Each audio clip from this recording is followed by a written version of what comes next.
सभी कार्यकर्तागण, सत्संग के सज्जनों, भक्तिमती माताओं एवं सत्संग की ज्ञान में गोता लगाते हुए सभी गुरु भक्तों का मैं हार्दिक अभिनंदन करता हूँ, सबों को नमन करता हूँ।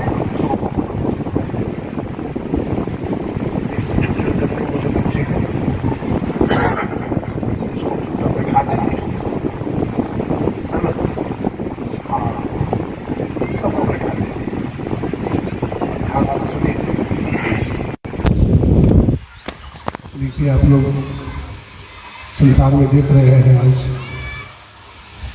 देश से विदेश तक हर प्राणी, हर जीव अशांत है, परेशान है, दुखी है।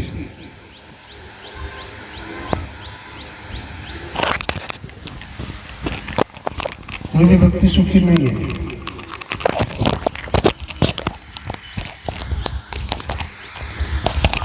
ऐसा क्यों है? ऐसा इसलिए है कि जिधर चलकर सुख और शांति मिलना चाहिए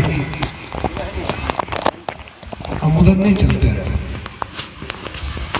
हम विपरीत दिशा में चलते हैं, हम उल्टी दिशा में चलते हैं, इसलिए हम सुख और शांति से वंचित रह जाते हैं।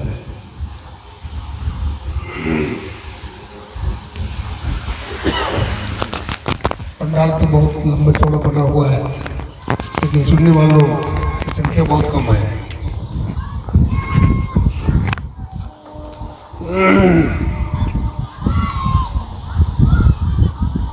अभी आप लोगों ने रामचरितमानस सारसठिक से प्रथम सोपान बालकांड सुन रहे थे। मुद मंगलमय संत समाजो, जय जंगम तीरथ राजू। संतों का समाज आनंद स्वरूप है और मंगलदायक है, मंगलकारी है और चलता फिरता तीर्थराज। तो सत्संग को स्वामी तुलसीदास जी ने चलता फिरता तीर्थराज को कहा। तीर्थराज तो जानते हैं आप लोग, प्रयागराज इलाहाबाद है जिसको तीर्थराज घोषित किया गया। तो गोस्वामी तुलसीदास जी सत्संग को ही चलता फिरता तीर्थराज को कहा। इसने कहा आप प्रयागराज इलाहाबाद तो एक जगह स्थिर है नहीं, एक जगह स्थिर है। जिसको त्रिवेणी में स्नान करना होगा तो वहां जाना होगा। उस समय तुलसीदास जी महाराज ने सोचा इस त्रिवेणी में हर व्यक्ति गोता लगा ले, एक देशीय नहीं होना चाहिए, सर्वदेशीय होना चाहिए। राम भगत जासुर सरिधारा और सरसई ब्रह्म विचार प्रचार। राम भक्ति का प्रचार श्री गंगा जी की धारा है, सगुण प्रचार। हाँ, सगुण प्रचार जो हम लोग करते हैं कथा के माध्यम से, श्री राम कथा, श्री कृष्ण कथा, शिव कथा आदि जो भी कथा करते हैं, ये सगुण भक्ति का प्रचार है। अब ब्रह्म विचार जो करते हैं इसमें आत्मा परमात्मा का जो चिंतन मनन करते हैं, ये सरस्वती की धारा है। और इसमें एक शर्त भी लगाते हैं। क्या शर्त लगाते हैं? इस धारा में स्नान करने का अधिकारी वही होता है जो पवित्र होता है। जो सदाचारी होता है, जो व्यभिचार, चोरी, नशा, हिंसा, झूठ, इन पंच पापों से अपने आप को बचाता है और फिर स्नान कथा की त्रिवेणी में स्नान करता है तो उसके भीतर जो जितने भी पाप ताप है सब नष्ट हो जाते हैं। अभी हमारे स्वामी शिवानंद बाबा आप लोगों को बहुत अच्छा ढंग से समझा रहे थे।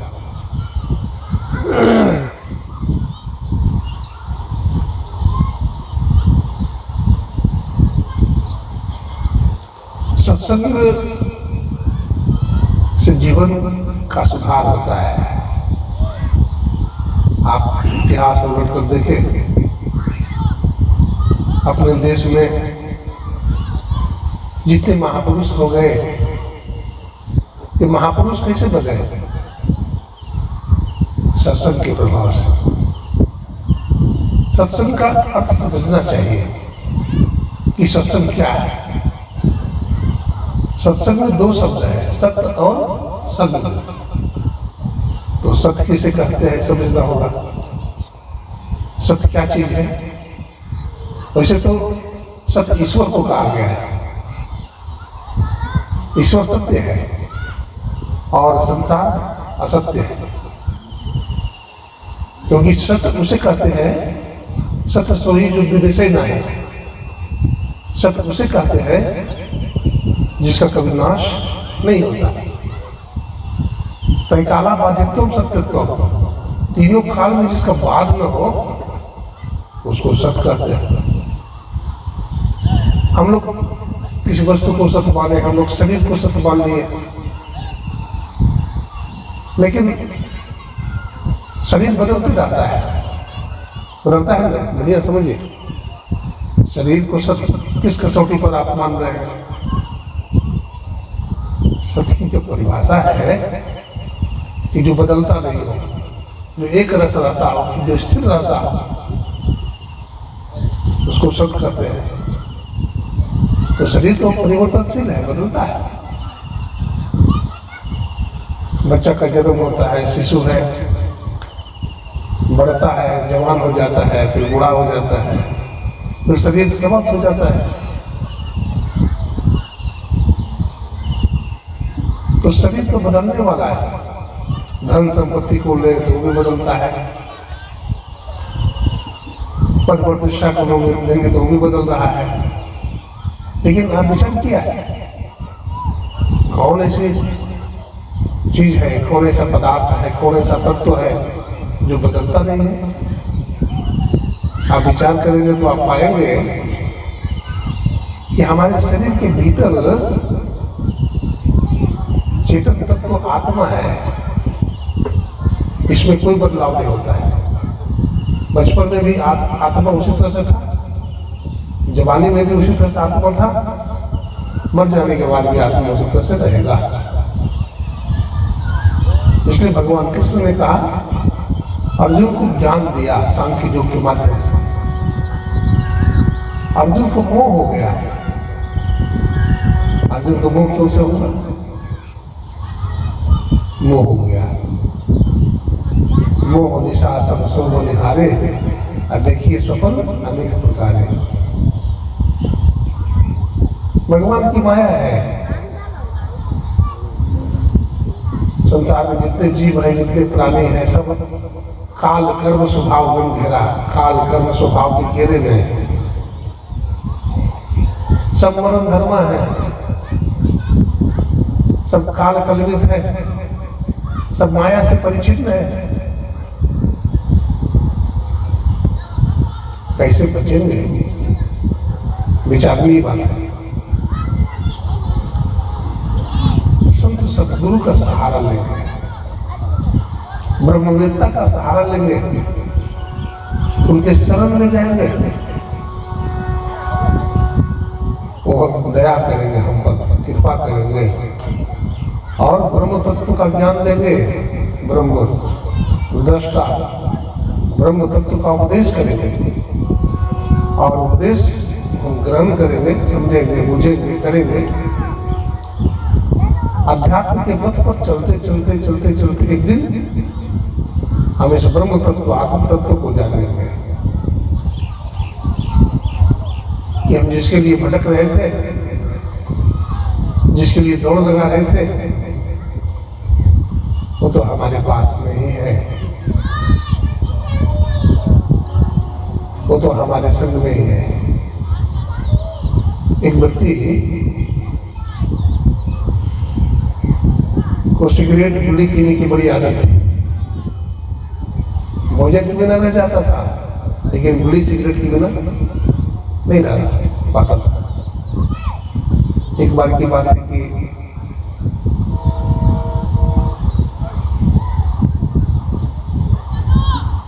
बीड़ी पीने की लत थी, बीड़ी पीने की इच्छा हुई, तो व्यक्ति रात्रि में 1 बजे रात में लालटेन लेकर के अंधेरे में अपने पड़ोसी के घर में गया। पड़ोसी सोया हुआ था, रात के 1 बजे है। दरवाजा खटखटाया, बोला भाई क्या बात है? मेरा मित्र देखो मैं तुम्हारे पास आया हूँ, माफ करना, मुझे बीड़ी पीने की आदत है, जरा आग दे दो। क्या बोला? जरा आग दे दो। कारे भले आदमी, तुम्हारे पास लालटेन है, तुम बीड़ी सुलगा सकते हो लालटेन से, तो भला 1 बजे रात में जगाने की क्या आवश्यकता थी? देखिए, व्यक्ति के पास हर कुछ है नहीं, लेकिन फिर भी व्यक्ति भटक रहा है, फिर भी व्यक्ति प्यासा है, अज्ञान की हालत में। तो हमारे पास में सब कुछ है, लेकिन सब कुछ रहते हुए भी हम अनजान बने हुए हैं। बिंदु कवि जी कहते हैं, घट में है ज्ञान गंगा, उसमें न मारा गोता, और तृष्णा के गंदे जल से इस तन को धो रहा है। अफसोस मूड बंधु मुद्दत से सो रहा है, सोचा ना था कि घर में अंधेर हो रहा है। 84 लाख मंजिल तय करके मुश्किलों से जिस घर को तूने पाया, उस घर को खो रहा है। संसार सागर से तू क्या खाक पार होगा? कैसे पार होगा? तृष्णा के बिंदु जल से, तृष्णा के बिंदु जल से इस तन को धो रहा है। तो हमारा जो विकार है शरीर में, काम, क्रोध, लोभ, मोह, मद, मत्सर, राग, द्वेष, ईर्ष्या, इन विकारों पर हम काबू पाए, हम उस अमृत को प्राप्त करें। देखिए, संसार में 2 चीज है। समुद्र का मंथन हुआ ना, तो 2 चीज निकला था तो बहुत चीज, लेकिन 2 चीज निकला। वो क्या था? अमृत और विष। विष पीने के लिए कोई तैयार हुआ? नहीं। तो भगवान शंकर ने कहा, चलो भाई कोई नहीं पीते हो तो हमें पी लेंगे, क्योंकि ऐसा विष है कि इसको पीने के लिए कोई तैयार नहीं है। अब विष दुनिया को नाश कर देगा, नष्ट कर देगा दुनिया को। तो भगवान शंकर ने सोचा कि इसको तो पीना पड़ेगा, मानव कल्याण के लिए, दुनिया के कल्याण के लिए। तो भगवान शंकर ने उस विष को का पान किया। जानते कहा? नीलकंठ महादेव है। आप ऋषिकेश गए हैं कभी? ऋषिकेश से ऊपर आप बढ़िए तो नीलकंठ पर्वत, उसी पर्वत पर भगवान शंकर ने उस हलाहल विष का जब पान करने लगे, तो माता पार्वती जी ने कहा कि स्वामी, हमारी दुनिया उजड़ जाएगी, हम विधवा हो जाएंगे, ऐसा ना करें। भगवान शिव ने कहा, देवी तू तो जगदम्बा है, तू विष्णु की माता है, तू अधीर क्यों हो रही है? दुनिया के कल्याण के लिए हम पान कर रहे हैं। तू चिंता मत कर। तो भगवान शिव ने उस हलाहल विष को उठाया और मुख लगा दिया और माता पार्वती रोने लगी कि प्रभु ऐसा न करे, हम विधवा हो जाएंगे। तो भगवान शिव ने क्या किया, उस विष को अपने कंठ में धारण कर लिया। अब इतना हलाहल विष कि विष जब भगवान शंकर ने पान कर लिया तो भगवान शंकर का कंठ नीला पड़ गया, इसलिए भगवान शंकर का नाम पड़ गया नीलकंठ महादेव। क्या नाम पड़ गया? नीलकंठ महादेव।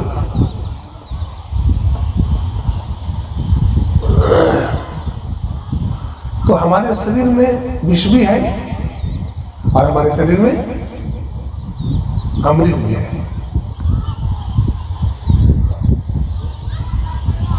यह तन विष की बेनरी और गुरु अमृत की खान। यह तन क्या है?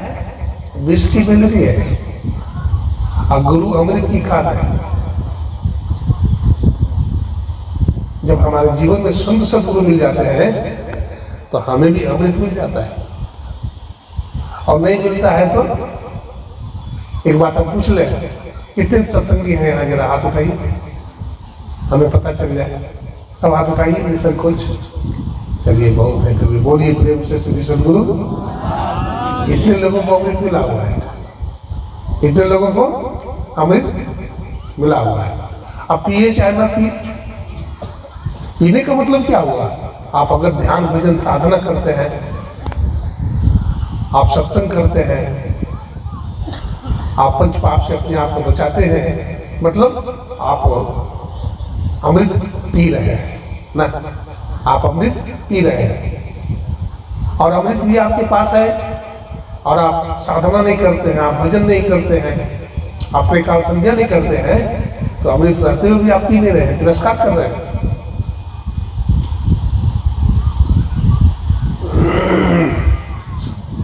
इस अमृत का पान करें।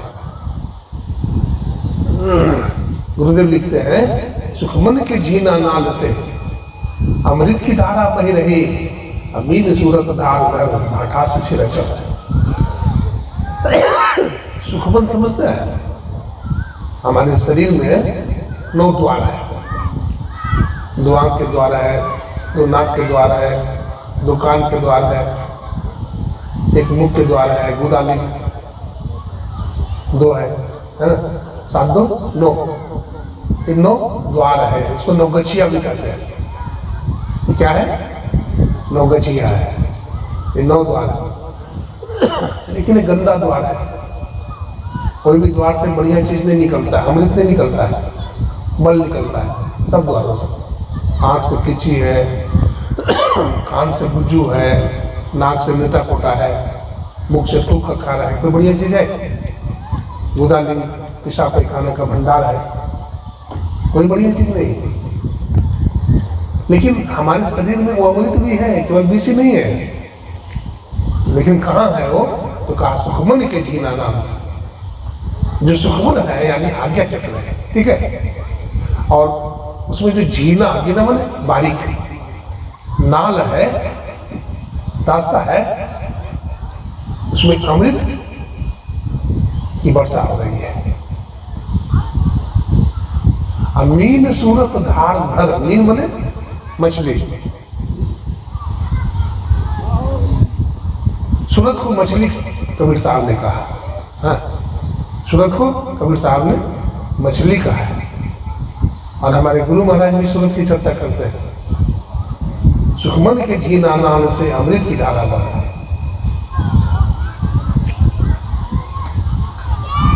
मीन सूरत धार धर भाटा से सिरा चढ़। मीन रूपी मछली है और भाटा से सिरा तक चढ़ रही है, उल्टी दिशा में चल रही है। आप छोटे से मछली देखे हैं? सफरी मछली होती है, सफरी, बड़ी तेज दौड़ती है पानी में, तैरती है पानी में। और बड़ी बड़ी मछली आप देखिए, रोहू मछली, बड़ी बड़ी मछलियां हैं समुद्र में, उसको व्हेल मछली भी बोलते हैं, व्हेल। मैं एक मैगजीन में पढ़ा था,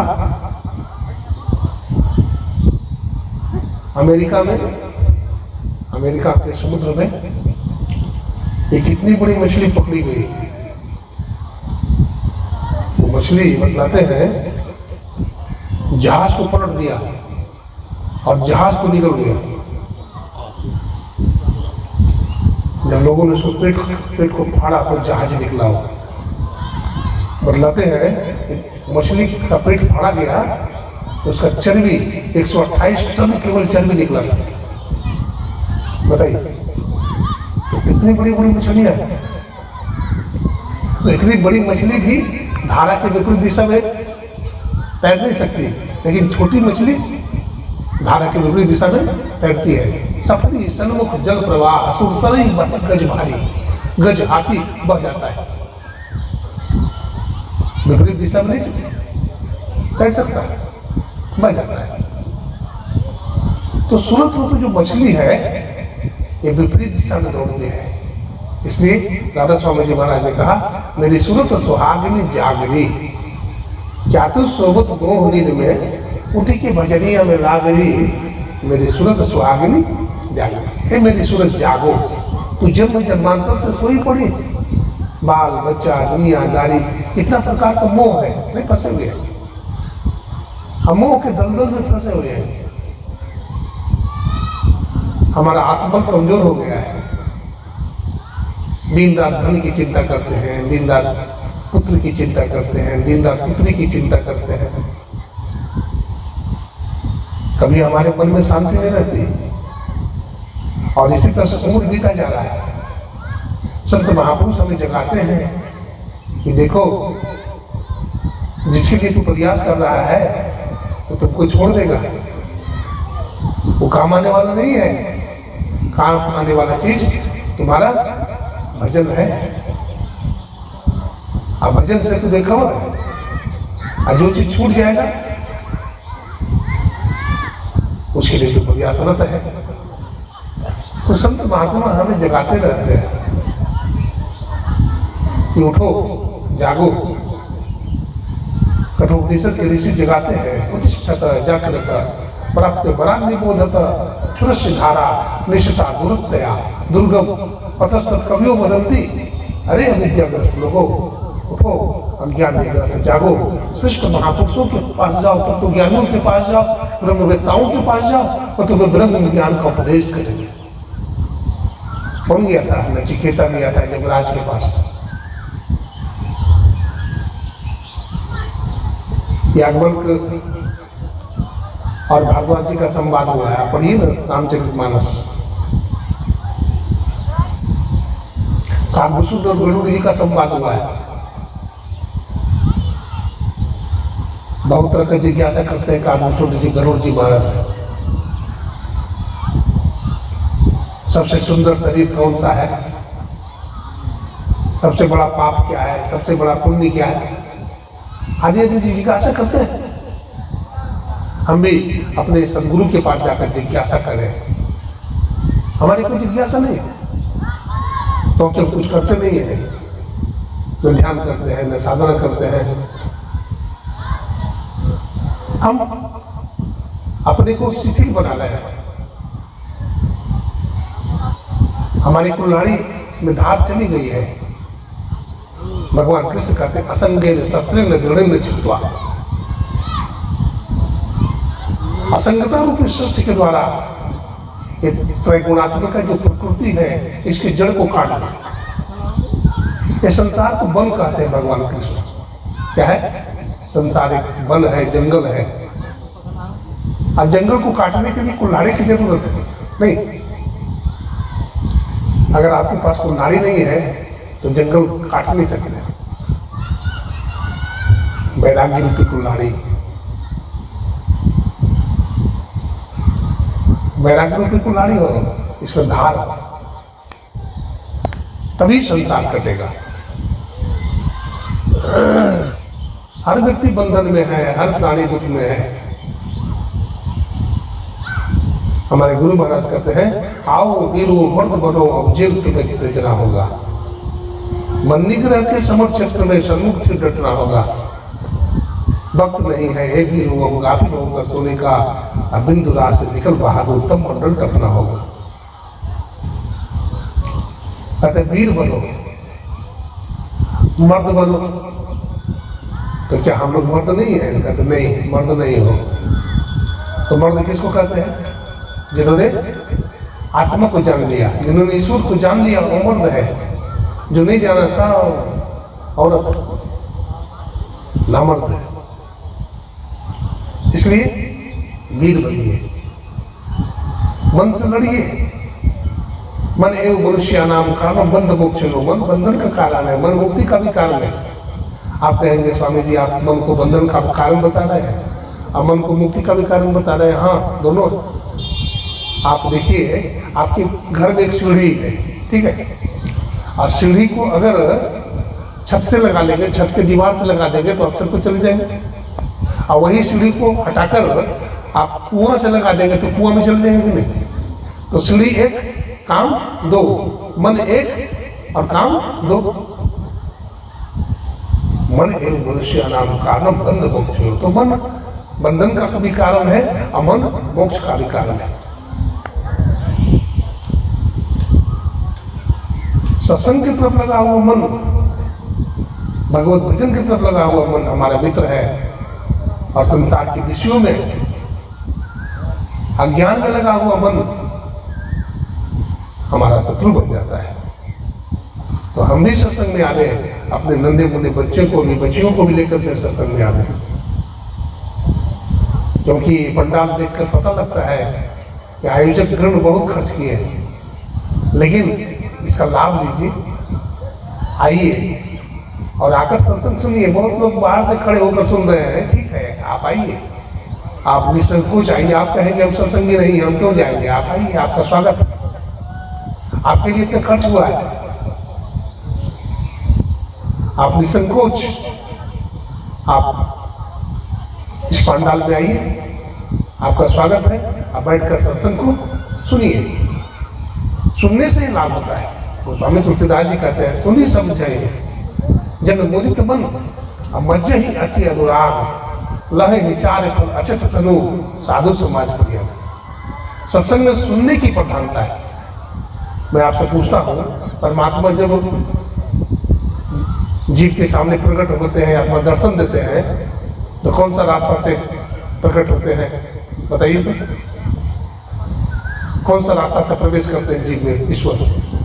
बताइए। कान के माध्यम से। कैसे? कान के माध्यम से परमात्मा जीव के अंदर में, हृदय में, अंतःकरण में प्रविष्ट करते हैं। इसलिए उपनिषद काल कहते हैं श्रोतव्यो, मंतव्यो, निधिध्यासितव्यो अयम् आत्मा ब्रह्म। आत्मा का श्रवण करो, आत्मा का मनन करो और आत्मा का निधिध्यासन करो।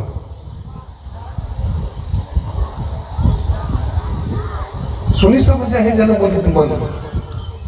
सत्संग में आकर के सत्संग की बात को सुनिए। आप सुनेंगे तब न समझेंगे, और समझेंगे तब न करेंगे, और करेंगे तो फिर मिलेगा।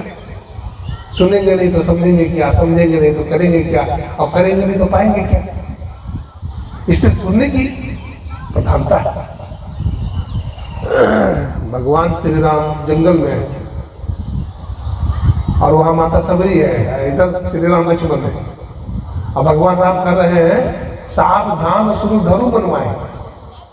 हे सबरी, सावधान होकर सुनो। व्यक्ति का मन बड़ा पापी है। अभी हम सत्संग सुनने के लिए बैठे हैं, लेकिन सत्संग नहीं सुन रहे हैं, मन कहीं घर में भाग गया, कुछ और ही सोच रहा है। मन तो रवे संसार में, तन साधुन के संग तुलसी आए वियोगते, नहीं लगा हरि लगा। तो मन को हम सत्संग में लगा गए। सत्संग से सठ दुष्ट कार्य सुधार हो जाता है। गोस्वामी जी लिखते हैं, सठ सुधरही सत्संगति पाई, पारस परस कुधा तो सुहाई, मज्जन फल देखिय तत्काला, काक हो पिको बक मराला।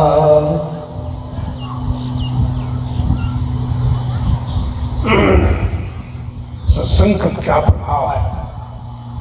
सत्संग के प्रभाव से कौवा कोयल हो जाता है। क्या कौवा कोयल हो जाएगा? नहीं हो सकता है। कहने का अभिप्राय क्या है? कौवा कठोर बोलता है और कोयल कूकती है, मधुर बोलती है, मीठी बोलती है। तो जो कटुवादी है वो मृदुवादी हो जाता है सत्संग के प्रभाव से। आप कहेंगे कितने लोगों का सुधार हुआ? तो बहुतों को सुधार हुआ। वाल्मीकि नारद घट जोनी, निज निज मुख कही निज होनी। जल चर थल चरणव चरनाना, जय जड़ चेतन जीव जाना। मत कीरति गति भूति भलाई, जब जहि जतन जहाँ ते पाई। सो जानब सत्संग प्रभाव, लोक वेदन आन उपाओ। सत्संग से बहुत कुछ मिलता है। हमारे गुरु महाराज एक बार गोड्डा जिला में सत्संग करने के लिए गए थे। एक राजेंद्र बाबू थे। तो राजेंद्र बाबू ने गुरु महाराज से पूछा कि महाराज जी आप कहाँ जा रहे हैं? तो गुरु महाराज ने कहा सत्संग करने जा रहे हैं। तो आप भी चलिए ना। तो हम तो गृहस्थ हैं, हमको तो बहुत काम है, धनकटनी है, मैं नहीं जा सकता। तो पूछते हैं कि बाबा सत्संग से क्या मिलता है? सत्संग करने से क्या मिलेगा जो हम जाएंगे सत्संग में अपने काम धंधा छोड़ करके? गुरु महाराज ने कहा राजेंद्र बाबू आप क्या बोलते हैं? सत्संग से क्या नहीं मिलता है? सत्संग करने से पापात्मा पुण्यात्मा हो जाता है, पुण्यात्मा धर्मात्मा हो जाता है, धर्मात्मा महात्मा होता है और महात्मा परमात्मा हो जाता है। श्री सद्गुरु महाराज की। आप कहते हैं सत्संग करने से क्या होता है? हमारे गुरु महाराज कहते थे आप क्या चाहते हो बोलो। आप धनवान होकर के रहना चाहते हो दुनिया में कि कंगाल होकर के? बोला धनवान होकर के रहना चाहते हैं तो सत्संग करो। आप सद्बुद्धि चाहते हो कि दुर्बुद्धि चाहते हो? आप तो सद्बुद्धि चाहते हैं तो सत्संग करो। आप संसार में कीर्तिमान होकर के जीना चाहते होगी, आप कीर्तिमान होकर के जीना चाहते हो? बोला कीर्तिमान होकर के जीना चाहते हैं तो सत्संग करो।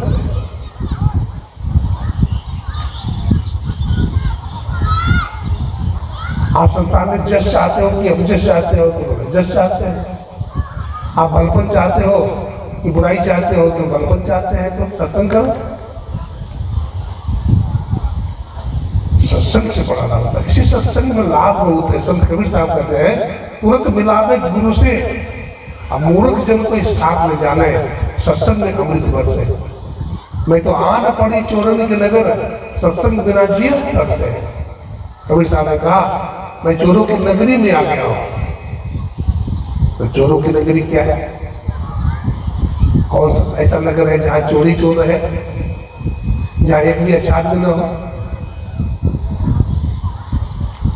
तो कहते हैं मनुष्य का शरीर है, ये चोरों की नगरी है। और एक चोर क्या? कबीर साहब ने कहा बस 2500 चोर, 25 चोर रहते हैं इसमें। तो चोरों की नगरी है।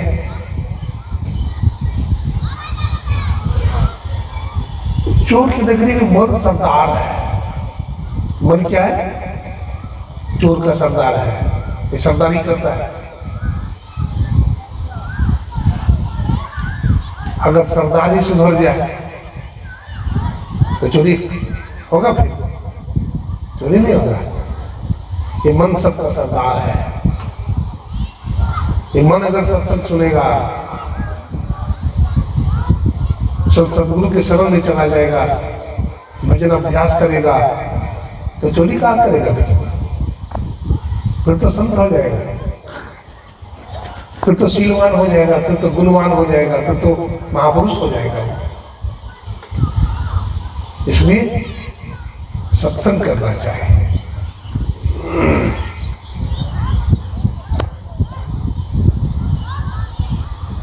राम भगत जहाँ सुर सरिधारा, सरसय ब्रह्म विचार प्रचारा। विधि निषेध में कलिमल हरने, कर्म कथा रविनंदनी बरने। दो शब्द आया, विधि और निषेध। विधि का मतलब होता है कर्तव्य और निषेध का मतलब होता है अकर्तव्य। क्या करना चाहिए, क्या नहीं करना चाहिए। तो क्या करना चाहिए? हमारे वेद में लिखा है शराब मापी वेद, शराब का सेवन नहीं करना चाहिए। अहिंसा परमो धर्म, अहिंसा को परम धर्म बताया।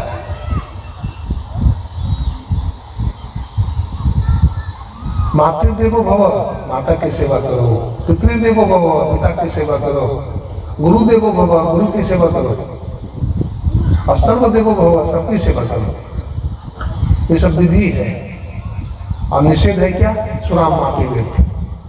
हमारे गुरु महाराज ने सरल शब्दों में कहा, सत्संग नित और ध्यान नित रहिए कर संलग्न हो, विचार चोरी नशा हिंसा झूठ करना चाहिए।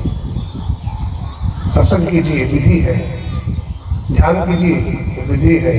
दूसरे का परोपकार करिए, विधि है। और पंचपाप से अपने आप को बचाइए, ये निषेध है। यही गंगा और जमुना की धारा है। ये मानव का जीवन हमें मिला है और मानव का जीवन सत्संग करने के लिए मिला है, ईश्वर को पाने के लिए मिला है। लेकिन इसको हम नष्ट कर रहे हैं संसार में। आप लोगों ने बड़ी बुद्धिमानी किया है, अपने धन का सदुपयोग किया है। ये पंडाल बना करके सदगुरु महाराज की तस्वीर लगाया आप लोगों ने। इसका मतलब है आपको कोई महापुरुष मिले हैं हमें जीवन में और उन्होंने ज्ञान दिया है आपको। संत सदगुरु की तस्वीर लगाया है। बहुत लोग कहेंगे कि यहाँ कोई देवी देवता का तस्वीर नहीं लगा हुआ है, केवल संत सदगुरु का तस्वीर लगा हुआ है। तो उस सत्संग को ठीक से नहीं समझा है।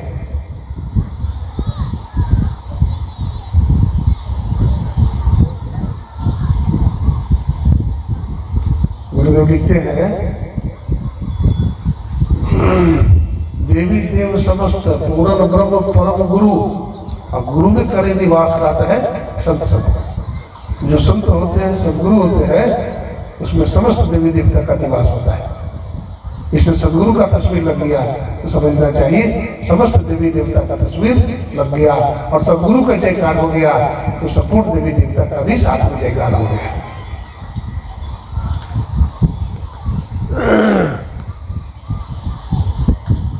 हमारे बाजा वाले आए हैं,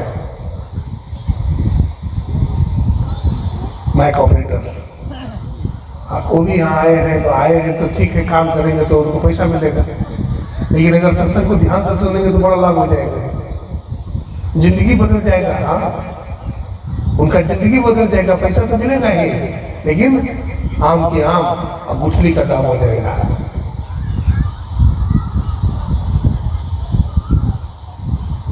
समझ आए, सत्संग को सुन करके उसको समझना भी चाहिए। और मुदित मन, प्रसन्नता पूर्वक सुनना चाहिए, है ना? अपने छोटा छोटा बच्चा को लाइए, बच्ची को लाइए। अगर आप चाहते हैं कि हमारा बेटा, हमारी बेटी हमारे कहने में रहे, हमारी बात माने, एक महापुरुष हो, तो उसको सत्संग में जरूर लाइए। देखिए, माँ के गर्भ में था। माताओं का तो बड़ा रोल है, भूमिका है बच्चा का निर्माण में। माता कयादू का नाम सुने? माता कयादू के गर्भ में प्रहलाद जी थे। नहीं, राक्षस कुल में उत्पन्न प्रहलाद। अरे हिरण्यकशिपु तो राक्षस ही था। और कयादू गर्भवती हो गई थी। हिरण्यकशिपु तपस्या करने के लिए जंगल में चला गया, शराब पी करके, भैंसा खा करके, भांग खा करके तपस्या होता है, ये तामसिक तपस्या होता है। इधर माता कयादू देवर्षि नारद के सत्संग में चली जाती थी, सुनती थी सत्संग, और सत्संग के प्रभाव से भक्त प्रहलाद पैदा हुआ। आप बताइए, मारने का कितना प्रयास किया प्रहलाद जी को, लेकिन मार सका? नहीं मार सका। खंभा से भगवान प्रकट हो गए। हिरणाकुश जुलूम कमाया, प्रहलाद जी को बहुत सताया। आया नरसिंह खंभ गया फट रे, आया नरसिंह खंभ गया फट रे, तेरे संकट जाएंगे कट रे। मन सीताराम सीताराम जप रे, मन राधे श्याम रट रे। मन गुरु नाम जप रे, तेरे संकट जाएंगे कट रे। बहुत घटना है। ग्राह गज को कर लिया बस में, प्रभु टेर सुनी थी जल में। तो क्या हुआ?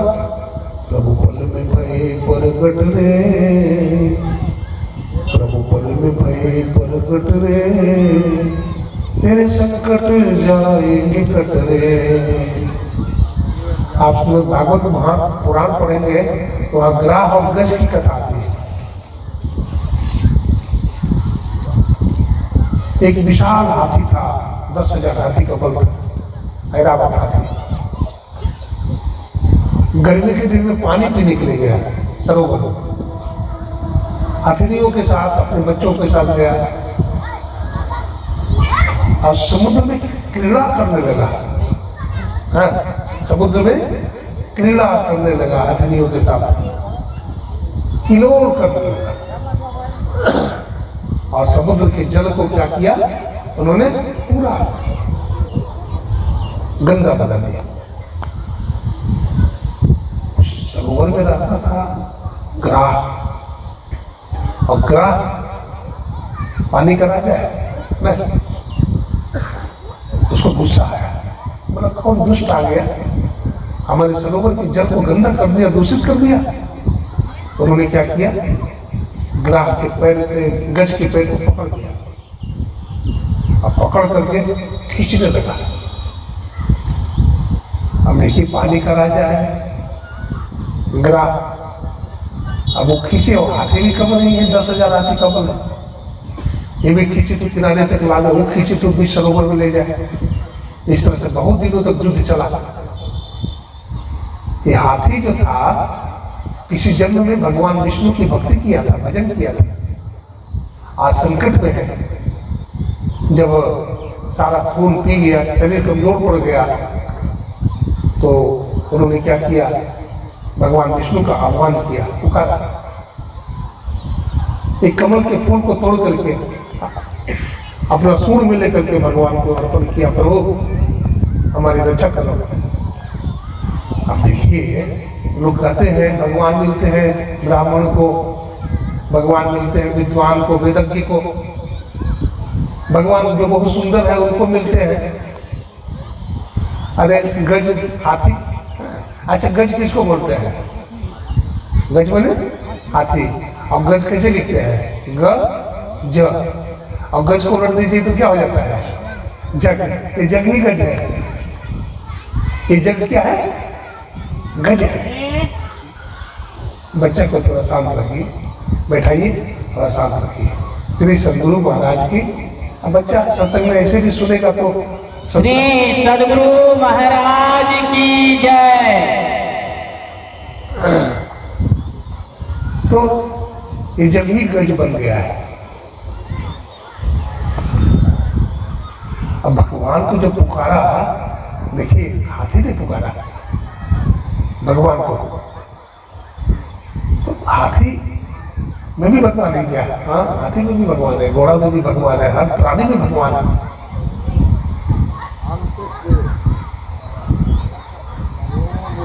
पुकारा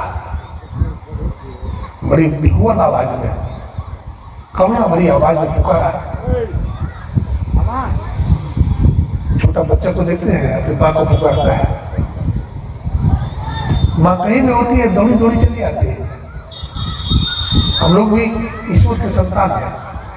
उपकार ने जब पुकारा, उसको पुकार को सुने भगवान। अब भगवान जो है सुदर्शन चक्र लेकर दौड़े, देखा कि हाथी के पांव को निकल गया है गरा। भगवान ने क्या किया? सुदर्शन चक्र छोड़ दिया। और सुदर्शन चक्र भगवान ने जब छोड़ा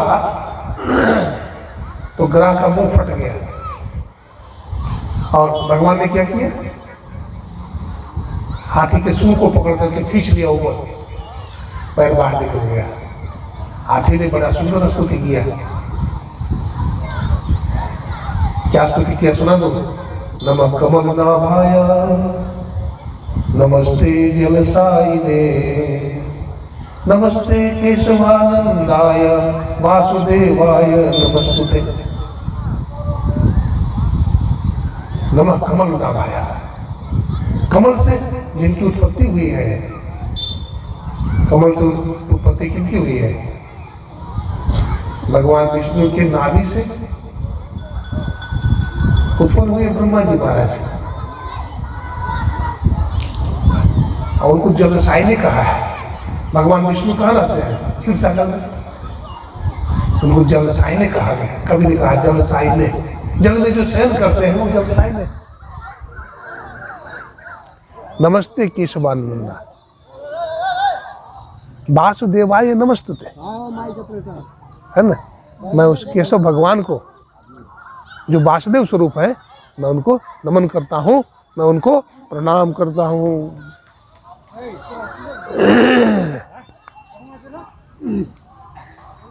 वहाँ कोई नहीं है क्या अभी तक? जाओ स्टार्ट करो मशीन।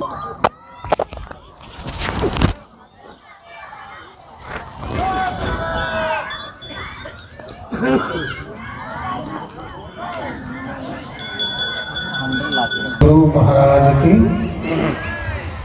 आप लोग बिल्कुल शांति से बैठ जाइए, बच्चों को शांत करके रखिए। तो आप लोग सुन रहे थे, नमस्ते जलसाइने नमस्ते केशवानंदाय वासुदेवाय नमस्तुते। हाथी ने बड़ी सुंदर मार्मिक स्तुति किया है।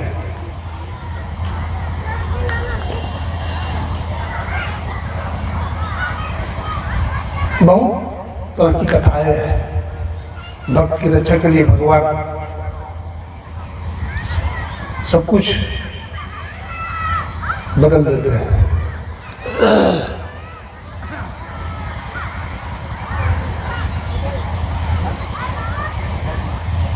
द्रौपदी भैया का चिरहरण हुआ। अब जाए न कष्ट सहारे, द्रौपदी ने वचन कहा रे। दुशासन का बल गयो घट रे, दुशासन का बल गयो घट रे। तेरे संकट जाएंगे कट रे। द्रौपदी माता का चिरहरण हुआ दुशासन में। 10,000 हाथी का बल रखने वाला दुशासन खींचा, लेकिन खींच पाया? एक कभी वो करना पड़ा। साड़ी के ढेर लग गए थे। साड़ी बीच नारी है, नारी है कि साड़ी है, साड़ी है कि नारी है, नारी बीच साड़ी। भगवान कपड़ा का उतार लिया, दुशासन खींचते खींचते थक गया, खींच नहीं पाया और द्रौपदी की लाज बच गई।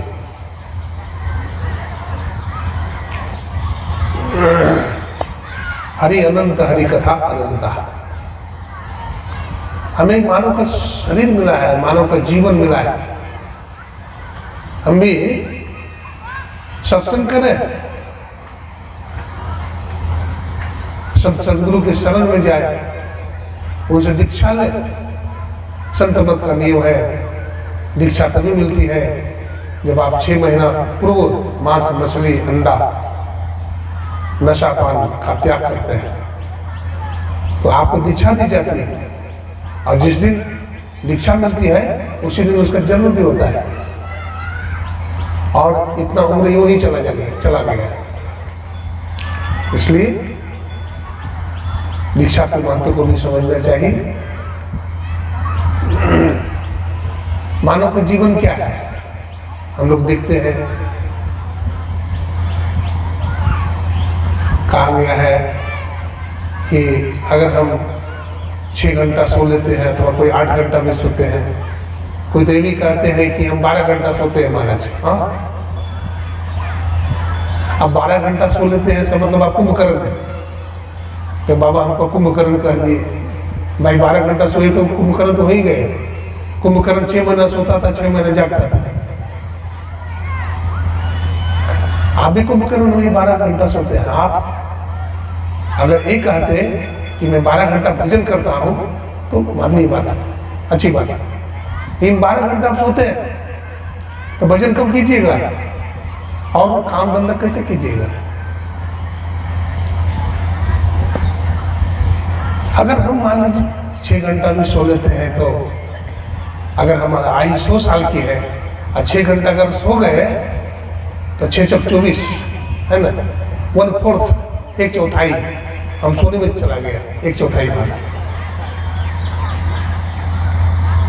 हमारी दिनचर्या भी है, खाना पीना, उठना बैठना, काम धंधा करना, इसमें भी हम लगा देते हैं 6 घंटा समय, 5 घंटा समय लगा ही देते हैं।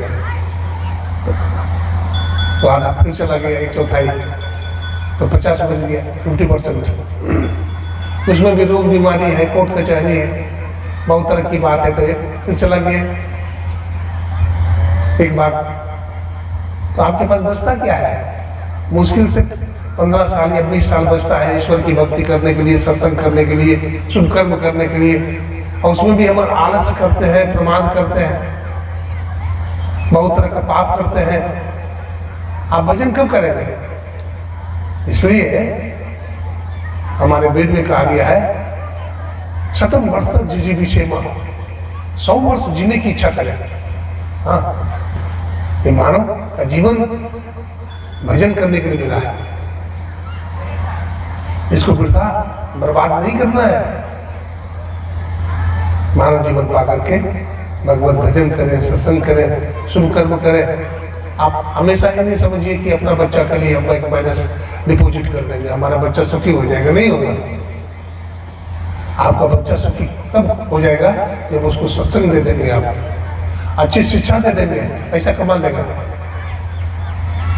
लेकिन आप बहुत पैसा भी उसके लिए जोड़ दिए, डिपॉजिट भी कर दिए, लेकिन बच्चा को ज्ञान नहीं दिए, संस्कार नहीं दिए, तो बच्चा शराबी हो जाएगा, जुआरी हो जाएगा और बाप के सारा पैसा को उड़ा देगा। इसलिए आप ज़्यादा प्रयास करें कि उसको हम अच्छी शिक्षा दें, अच्छा ज्ञान दें, सत्संग दें, संत सदगुरु के पास ले जाए, तो उसका विशेष कल्याण हम करते हैं। आज देखिए युवक लोग बिगड़ गए हैं, सिगरेट पीते हैं, बीड़ी पीते हैं, मांस खाते हैं, अंडा खाते हैं, बहुत पैसा बर्बाद होता है, जीवन की गुत्थी उलझ जाती है, कहते हमको समझ में नहीं आता हम क्या करें। अरे जब बात समझ में नहीं आती तो संत के पास जाइए। आप बड़ा बड़ा संकट जीवन में आ जाए, आपको समझ में नहीं आ रही है, अर्जुन ने भगवान के पास गए, उसको समझ में नहीं आ रहा था हम क्या करें क्या नहीं करें, किंकर तो विमूढ़ हो गया था। भगवान के सामने जब कहा तो भगवान ने समझ गए कि धर्म का प्रतीक है, ये धर्मात्मा है, इसका साथ देना चाहिए, क्योंकि भगवान का अवतारी हुआ है यदा यदा हि धर्मस्य ग्लानिर्भवति भारत तदात्मानम् अभ्युत्थानाय असंभवामि युगे युगे परित्राणाय साधूनां विनाशाय च दुष्कृतां धर्म संस्थापनार्थाय संभवामि युगे युगे। भगवान कहते हैं धर्म की स्थापना करने के लिए मेरा अवतार होता है। तो भगवान ने भी धर्म का साथ दिया, पांडव धर्म के प्रतीक थे, साथ दिया भगवान ने। भगवान ने जीवन की बागडोर भगवान के हाथ में दिया। अब भगवान फिर रथ चलाए। जरा विचार करें कि हम जीवन का बागडोर किनके हाथ में सौंपे। अगर किसी संत महापुरुष के हाथ में जीवन का बागडोर नहीं सौंपे है तो हमारा रथ किस जंगल में भटक जाएगा, किधर चला जाएगा, उसका कोई हिसाब नहीं है। इसलिए हम भी अपने जीवन का बागडोर संत सदगुरु के हाथ में सौंपे तो हमारा जीवन भी उज्जवल हो जाएगा, हमारा भविष्य उज्जवल हो जाएगा, कृतार्थ हो जाएगा। कहने की बहुत बात है। अभी और भी सत्संग है, हमारे आयोजक यहाँ विराजमान है। इनकी कृति को देख करके हमें बड़ी खुशी हो रही है। ये बड़ी अच्छी भावना है और आप लोग अधिक से अधिक संख्या में आइए और सत्संग को सफल कीजिए। हमारे आदरणीय नागेश्वर बाबा, हमारे आदरणीय शिवानंद बाबा है, ये जितनी महात्मा है ये बराबर आते रहते हैं और आप लोगों को ज्ञान ध्यान की बात बतलाते रहते हैं। ये महात्मा लोग का बड़ा महत्व है, ऐसे नहीं समझिए। हाँ, ये महात्मा को लाते रहते हैं और आपके धन को शुद्ध कराते रहते हैं, अच्छे काम में लगवाते रहते हैं और आपके बाल बच्चे को आपको ज्ञान ध्यान दे करके गीतार्थ करते रहते हैं। तो कहने की बहुत बात है। मैं अपनी वाणी को यही समाप्त करता हूँ। बोलिए प्रेम से श्री सदगुरु